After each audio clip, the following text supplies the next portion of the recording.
Hi everyone, I'm outside my house across the road here today, and today's story is called The Curse of Macha, and I've taken it from the website Bard Mythologies. So Macha was a goddess and Navan Fort is named after her, and Armagh. So there once was a man of Ulster named Crondon. He was a farmer and a good man, but he had had a terrible misfortune. His wife had died, leaving him with 3 young children and no way to take care of them. His house was in disarray, and every day he had to get up and leave his young children to go and work in the fields, knowing that this was no way for them to be raised, but having no other option. One day, when he came home from a long day at work, Crondon opened the door expecting to see the usual shambles, but to his astonishment the house was neat as a pin, the children all clean and quiet, and a beautiful woman sat by the fire cooking the dinner. The woman told her name was Macha, and she had decided to be his wife. Not one to argue with this great fortune, Crondon settled into married life. Macha was a perfect wife to him, keeping the house clean and the children happy and taking perfect care of Crondon. He knew she was a woman of the other world by the way she moved. She could run so swiftly that her feet barely touched the ground, but she never made any fuss over this, only going about her business as a wife and mother. One day the King of Ulster summoned all his people together for a feast to celebrate his purchase of a fine new team of chariot horses. Crondon was excited to go, but Macha took him aside and warned him not to speak of her, not to boast about her, or he would bring disaster down upon them. Crondon promised he would not, and away to the king's feast he went. The new horses were beautiful, grey and swift and perfectly matched, and the feast was a great one, showing King Conor's great generosity. Crondon ate and drank along with all the other people at the feast, but he remembered Macha's warning. And when the other men began boasting about the beauty of their wives, he kept his mouth shut. When the other men started boasting about the cooking of their wives, he bit his tongue. But when the king boasted that no creature in Ireland was faster than his new horses, Crondon could not keep quiet any longer, and bragged aloud that his wife was so swift she could beat the king's horses in a race. Stung by this, King Conor ordered his men to seize the boastful farmer.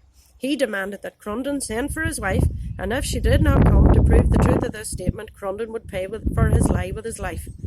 Men were sent to Crondon's house, but when Macha opened the door, they realised she was heavily pregnant. Nonetheless, they told her what her husband had said, and that if she did not make good his boast, he would pay for it with his life. Macha agreed to go with them with a bad grace. When she came before the king, Macha begged him to consider her condition and postpone the race until after she'd given birth and had time to recover. But the king had been brooding on the insult Crondon had given him, and he refused her plea. Then Macha turned to all the warriors of Ulster. The Creve Rua, or the Red Branch, assembled there and asked them to intercede to protect her. She reminded them that each one of them was born of a woman, and that it was not right for them to put her in this position, but none of them stepped forward for her. None would plead with the king. They had been drinking at the feast, and they were as eager to see this race and see their king put the boastful farmer in his place.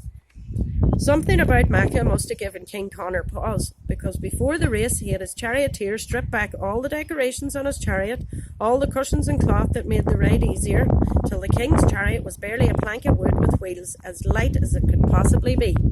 He then stripped off his armour and heavy cloak till he stood in his lightest linen tunic, and dismissed his sister Dectra, who was his charioteer, and took the reins of the chariot himself. Macha waited. The race was held on the grass outside the king's fort, where there were no stones or uneven ground to trip the horses or foul the wheels. All the men of Ulster gathered there to watch as the king and Macha raced. The king raced his matched horses, and they ran as swift as the wind, moving in perfect unison, pulling him so fast he felt he was flying. But if the king raced as fast as the wind, Macha ran faster. She outpaced the wind itself. Her feet seemed to barely touch the ground, but as she ran, the pains of birth came on her, and she began to scream. All the people watching felt suddenly that this was not the great sport and entertainment they thought it was. Screaming in agony, Macha ran the course and crossed the finish line with her belly protruding in front of the noses of the Conor's horses. Then, having won the race, she collapsed onto the grass, and in a rush of blood her twins were born, still and dead. She gathered them into her arms and put a curse on all the warriors of Ulster. For failing to use their strength to defend her in her time of need, Macha declared that all their strength would become useless to them. Whenever they needed it most, their strength would desert them, and for 9 days and 9 nights they would endure the pains of a woman in childbirth. This curse would last for 9 generations.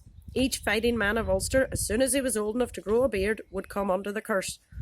With that, Macha gathered her dead twins, leapt over the heads of those watching, and ran off, never to be seen again. And from that day forth, the fort of the King of Ulster was known as Eamon Macha, the twins of Macha. So, the end. Well, what did you think of that? Click if you want to hear more.